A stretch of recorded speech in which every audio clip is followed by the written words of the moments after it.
Hi అండి, అందరికీ నమస్కారం. Welcome back to DD entertainment 29. ఇవాళ అయితే నేను మీకోసం సింపుల్ స్టెప్స్తో ఎగ్ బిర్యానీ ఎలా చేయాలో చూపించడానికి వచ్చేసాను.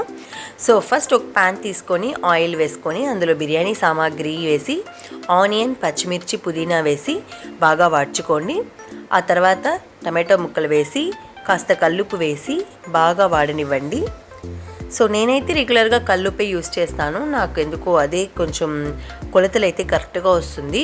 ఆ తర్వాత అందులో కాస్త అల్లం వెల్లుల్లి పేస్ట్, ఎండుమిర్చి పొడి, పసుపు పొడి వేసి బాగా వాడ్చుకోండి.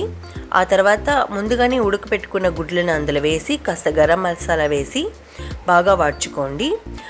కాసేపు మరిగాక ఒక 10 మినిట్స్ తర్వాత ఆ ఎగ్స్ని తీసి పక్కన పెట్టుకోండి. పక్కన పెట్టేశాక ఆ మసాలాలో ముందుగా నానబెట్టుకున్న బిర్యానీ రైస్, సో దానికి సరిపడా నీళ్ళు, నేనైతే 1 గ్లాస్కి 1.5 గ్లాస్ వాటర్ తీసుకున్నాను. సో అది కాస్త ఆ నీళ్ళు బాగా మరగనిచ్చాక కాస్త లెమన్ జ్యూస్ వేసి మరగనిచ్చండి. ఎందుకైతే కర్డ్ యూస్ చేస్తే బాగుండదు, సో కాబట్టి నేను లెమన్ జ్యూస్ యూస్ చేస్తాను.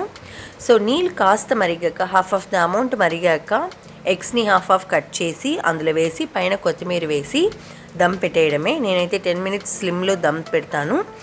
సో అంతే, కాసేపట్లో 10 మినిట్స్ కూడా పట్టదండి. ఈజీగా సింపుల్ స్టెప్స్తో ఎగ్ బిర్యానీ మా పిల్లలకైతే చాలా ఇష్టం. మీరు ట్రై చేయండి, ఎలా ఉందనేది కామెంట్లో పెట్టండి. డీడీ ఎంటర్టైన్మెంట్ని సబ్స్క్రైబ్ చేసుకోండి. Thank you.